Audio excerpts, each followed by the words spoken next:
What's up, cinephiles? For this episode, we are going to review the Spanish movie Below Zero, directed by Quílez. But first, if you are new to our channel, consider leaving a like and subscribing to us for weekly reviews of movies and TV shows.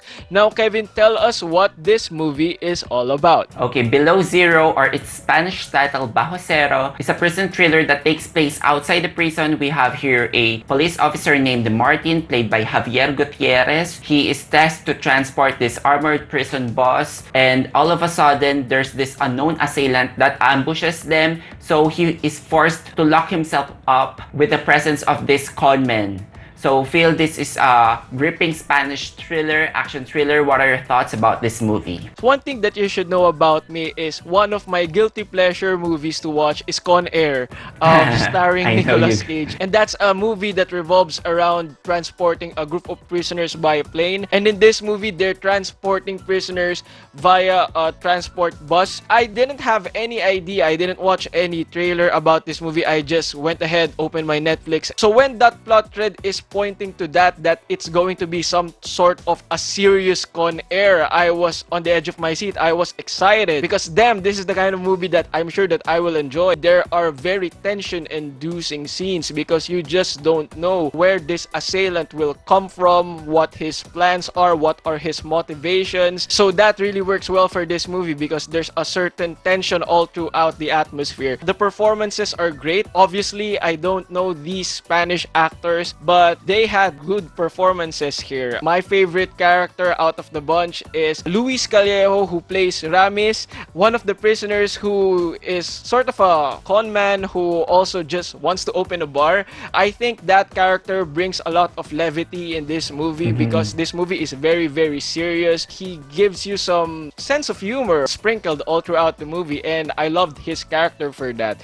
And with terms of cinematography, the cinematography is great. The directing and camera work is also competently helmed. And this movie, like many other movies nowadays, also tries to make social commentaries in this movie, particularly in the justice system. I actually thought that those themes came a little bit too late for my taste, but I want to get into your thoughts first. Yeah, I know you're going to mention Con Air because both of us grew up watching these dumb action movies. Put the bunny in the box. I said, put the bunny back in the box. Yeah. And this one, you know, there's a sense of comfort for me when watching action movies that I know which direction the movie is gearing towards to, and I'm giving that as a compliment because, you know, this is gonna be some easygoing action film. I don't have to think much. This is not a high concept movie because nowadays action thrillers, they really come with this cool gimmick stuff, and sometimes they can't really commit to the complexity of the themes involved in this high concept. Like, say, for the last action movie that I watched, which is Outside the Wire, that movie kind of fell flat for me. This is more of a back to basics action. It really reminded me a lot of 2000 action B movies, and you can even see this getting a Hollywood remake. The plot of this movie is something that Bruce Willis or Liam Neeson can star themselves, you know? And maybe Robert De Niro, just because one of the characters really reminded me of him. Same thoughts with you when it comes to the strengths of this movie. It has to be the execution. I really love the atmosphere of this movie. The way they set it up, you can feel the claustrophobia within these walls. And, you know, we have a lot of different personalities getting rowdy with each other. And just because I was watching this on a cold February night, I'm really digging this. Though I have no idea that it can get that cold in Spain. The performances, this is not a performance-based movie, but they are all great. They are all fine in my opinion, especially the lead actor here. He's pretty convincing here. To the film's credit, I think this is much better than Con Air in a way that we have more interesting characters, and you know, along the way we get to know the profiles of these characters, not in a deep sense, but just enough to make them more layered than just being basic conmen, because we have a variety of criminals here. Some are white-collar criminals, some have done a lot of heinous crimes, and when it comes to these types of movies, you don't feel too attached with these characters because there's going to be bloodshed, obviously. And yeah, the movie also spares some gore in its third act, which caught me off guard. I think you know what I'm talking about. So gore fans here are in it for a treat. Yep. This movie on its onset does not seem to have a sort of commentary, and that's okay. I don't think every movie needs to have a commentary, really. This movie pretty much explores the morality issue involved with policemen, like how in law enforcement, sometimes things aren't that simple. You have to bend laws. Us civilians can easily judge them, but when you're in that situation, the movie asks this question: what would you do? Not just in the sense of being trapped with this conman, like who can you trust, but when things further escalate, somewhere along the movie, the identity of this unknown assailant will be revealed and the reasons of why he did that. So yeah, I would love for you to touch on that.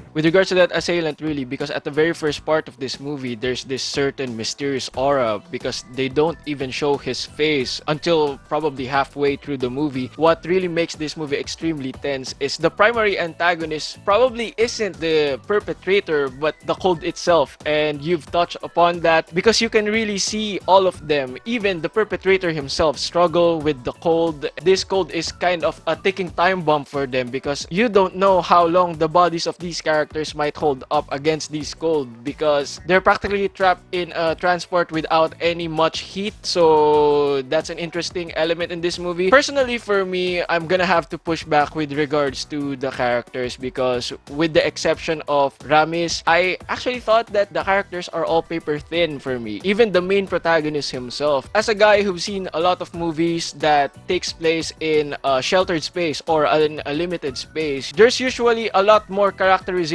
for characters that are as varied as this bunch than what we got in this movie because probably we're gonna get a one-liner about the background of this guy and after that they didn't explore really much of them afterwards. What makes this movie gripping to watch is the tension in the atmosphere, but with regards to the action, it's not particularly an action movie to write home about. Some of the things that happen here from an action standpoint is pretty standard fighting. There are shooting scenes here, but they're not also the kind of you really see in an action movie like the John Wick or Extraction. You won't get those kinds of things. So for me, I don't really also buy this movie as an action movie, but as a thriller, I thoroughly really enjoyed this movie. And I agree with what you said. Not every movie has to have a social commentary behind it. It's kind of a requirement nowadays. Honestly, for me, it's getting kind of old. But the problem I had with the ending of this movie is they still tried to insert some of that so-called social commentary. It felt kind of forced to me in the end. But that's just me. Okay, I have to agree on what you said that commentary seems to be injected by the end part of the movie. You can see some bits of this movie toward the end that they can eventually transform or rewrite this movie into something much more meaningful. It all seems suddenly interesting that this movie has another layer to reveal by the end, which kind of comes a bit late. But in terms of pegging this for an action, I think it would really be unfair to compare it to Extraction. I wasn't really demanding that from the movie in terms of the combat sequences. This movie, for a thriller, it has enough tension to hook you. It has enough of that marginal fleeting sense of adrenaline. The action is not non-stop per se, but the adrenaline was always there just because Netflix is going to release a bunch of action movies and it has been continuing to import international movies and showcasing to the global audience. I don't think this is something that I will really remember by the end of the year. I don't think this would wound up in my top 10 action movies, but for an action junkie, I would recommend this. This is something that my dad and I can watch. In terms of plotting, it's pretty unambitious, but I would say it has been efficient in the goals that it wants to achieve on a action thriller level. I am going to conclude now and give this movie a 3.5 out of 5 stars. Yeah, that's the thing. For me, this movie isn't necessarily an action thriller, but really it's more of a drama thriller for me. Another thing that I noticed with this movie is characters just keep making bad decisions. Very stupid decisions. Specifically, the partner, Montesinos. What this character did specifically is bonkers to me. I just don't understand the way of thinking in what he tried to do. Along with other characters, they really made some pretty bad decisions here. But even though it's an issue for me, it also made me entertained because I was finding humor in it. Again, the movie could have benefited for more characterization. It's a very missed opportunity because you have this old guy who is an accountant who probably stole from the government or something. You have this huge thug. You have Ramis, of course, the con man. If the movie succeeded in giving them more characterization in this limited space, it would have been much, much more interesting. And that's just a bummer for me. If you're looking for something to watch for this February along with the cold, I can recommend this. You're definitely gonna have thrill watching this movie because of the atmosphere and of course with its primary antagonist, which is the cold. So I am going to give this movie a 3 out of 5 stars. And that's it for our review of Below Zero / Bajocero, now streaming on Netflix. Let us know what you think in the comment sections down below. And of course, if you enjoyed watching this video, don't forget to hit that like button and subscribe to our channel. And as always guys, we'll see you on the next one. Bye bye!